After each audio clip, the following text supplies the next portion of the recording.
E sempre que abre um edital, existem dois tipos de estudantes.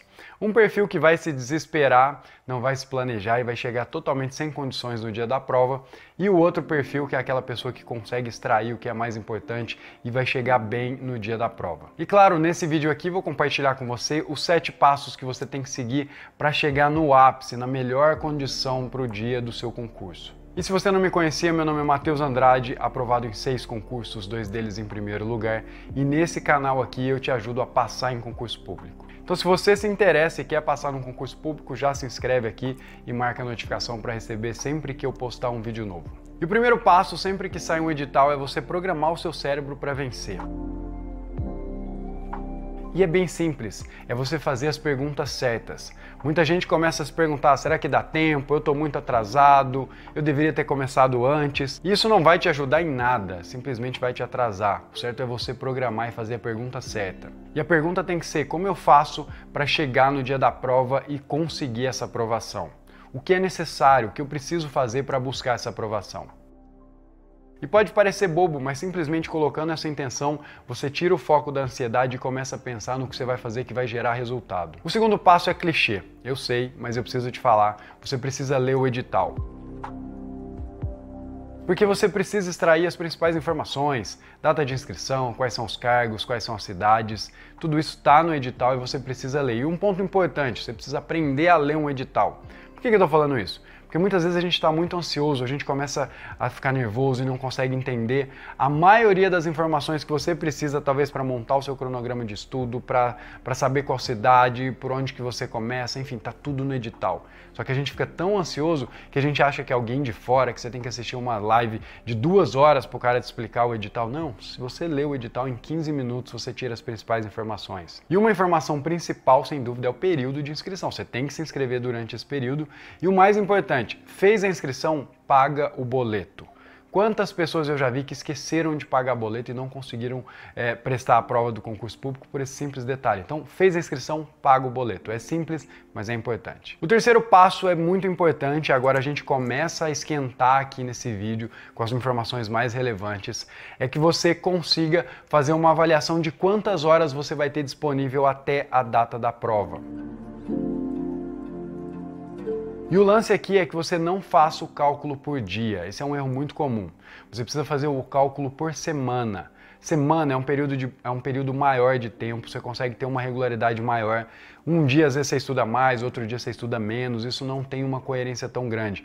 Agora, se você já estuda, e principalmente é importante que antes do edital você já tenha algum ritmo de estudo, você vai conseguir saber exatamente quantas horas você vai ter. E eu já quero te falar algo importante. Provavelmente, se você for alguém que realmente está motivado e quer passar nesse concurso, você vai até estudar mais horas. Mas você vai fazer o cálculo com base no que você já tem na sua rotina. Quantas horas semanais você tem disponível. Então, por exemplo, vamos supor que você estude 25 horas por semana e até a data da prova você tem 10 semanas, até o dia da prova. Então você tem 250 horas. Na verdade, você não tem 250 horas, você tem 200. Porque é o seguinte, as 2 últimas semanas você vai riscar do seu calendário. São semanas que você vai utilizar somente para fazer revisão. E eu posso falar para você, depois que eu comecei a implantar isso, meus resultados subiram muito. Por quê? Porque nessas 2 semanas você só revisa.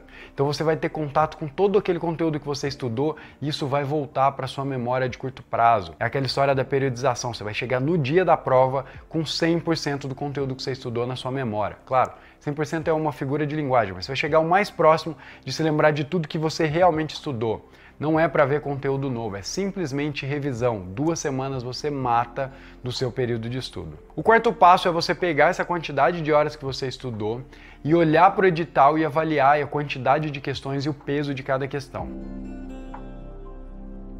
E aí, com base nesses critérios, você vai fazer uma proporcionalidade das horas que você vai estudar para cada matéria. E qual que é o lance fundamental? Lembra que eu falei? É importante você saber fazer as perguntas certas.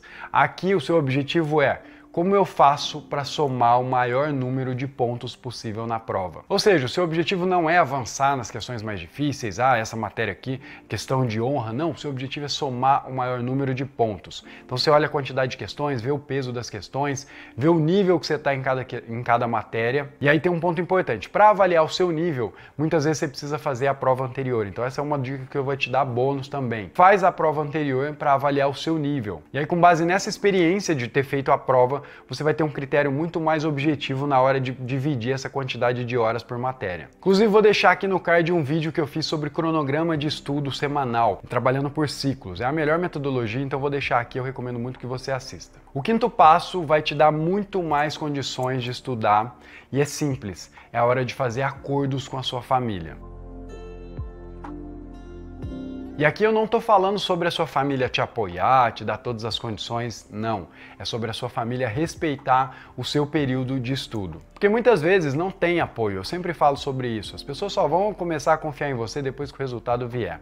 Essa é a verdade, foi o que aconteceu comigo, mas você precisa que elas tenham respeito pelo seu sonho. Então você vai sentar com a sua família e vai falar, ó, a partir de agora eu tenho uma data limite, é a data da minha prova, e eu vou fazer todo o possível para passar nesse concurso. Então eu preciso que vocês não me atrapalhem, que vocês entendam que eu vou estar mais ausente durante esse período, porque essa é a verdade. Estudar para concurso público depois que o edital está publicado é tiro, porrada e bomba, essa é a verdade. Pra vocês terem ideia, teve um concurso que eu passei que a minha filha nasceu faltando um mês para a data da prova. E mesmo assim eu não larguei o osso, eu continuei estudando, minha filha foi com a minha esposa para a casa da sogra e foi o que dava para fazer, porque naquele momento eu já tinha combinado com a minha esposa, eu expliquei para ela e ela entendeu e falou, não, a gente tá junto nesse projeto. E aí como eu tinha esse aval dela e a palavra dela, quando saiu o edital, ela entendeu que era o momento de estudar. Então é fundamental que você faça esses acordos. Além disso, é importante que você tire todas as distrações. Não é época para assistir Big Brother, não é época para assistir Netflix, não é época para ficar no celular. E eu preciso te falar isso porque as pessoas elas se enganam, elas acham que o resultado vai vir de forma tranquila. Ah, não, eu vou ter uma vida equilibrada. Não, depois que o edital foi publicado não existe equilíbrio. É 100% da sua energia disponível para o concurso público. Sexto passo é não sair comprando material desesperadamente. A maioria das pessoas que começam, ou mesmo pessoas que já estão estudando, criam uma ansiedade muito grande e aí entram lá para comprar mais material e mais material. E muitas vezes eles até já têm vários materiais, não precisa. É muito mais relevante para você rever esse material do que realmente pegar um material novo do zero. Inclusive também vou deixar aqui no card um vídeo que eu tenho sobre estudo ativo. Como você estuda ativamente, que é a maneira que você vai guardar mais conteúdo na sua memória, isso é baseado em estudo científico. Então vou deixar aqui no card também, depois assiste esse vídeo também porque vai te ajudar. Então lembra, não é hora de comprar material desesperadamente, livro, apostila, videoaula, assinatura, não. Pega o que você tem, avalia, organiza isso, às vezes vê alguma matéria nova, alguma coisa que você vai precisar fazer, mas faça compras pontuais. Não entra nessa loucura de comprar material, não precisa de tanto material, essa é a verdade. O que você precisa é se organizar e estudar ativamente, esse é o ponto. E muitas vezes estudar ativamente você consegue muito mais, como eu disse, revendo conteúdos do que pegando conteúdo novo. E antes de falar do sétimo passo, não esquece de curtir o vídeo e se inscrever no canal. Esse canal aqui sempre vai ter algum conteúdo para te ajudar. O sétimo passo é que você, depois de se organizar e ter mais ou menos um esqueleto de quantas horas você vai estudar para cada matéria, montou seu cronograma de estudo, você faça simulados para fazer ajustes. Isso é outra coisa muito relevante. Durante o período de estudo, você vai fazendo ajustes. Inclusive, eu lembro que todos os concursos que eu fui aprovado, eu fazia esses ajustes. Eu percebia que tal matéria estava mais difícil, que eu não estava conseguindo resolver as questões, então eu colocava um pouco mais de tempo. Outras matérias eu avançava muito rápido e percebia que eu podia diminuir a quantidade de horas. Então é muito importante que você faça esses ajustes. Para fazer esses ajustes é fundamental que você faça simulados. Quem é meu aluno, por exemplo, do meu programa para o concurso de escrevente, já tem os simulados mensais, eu já faço todo o critério para eles de divisão de matérias, isso facilita muito. Mas a recomendação para você é, não tenha um cronograma fixo que não pode mexer, não faça isso. Faça esses ajustes e vá ajustando, porque o seu objetivo, lembra, é somar o maior número de pontos até o dia da prova. E esse tem que ser o seu foco durante toda essa trajetória, para que no dia da prova você chegue no ápice da sua capacidade para realizar essa prova. Bom, é isso. Se você gostou desse vídeo, não esqueça de curtir e se inscrever. Eu vou ficando por aqui, um abraço e até mais.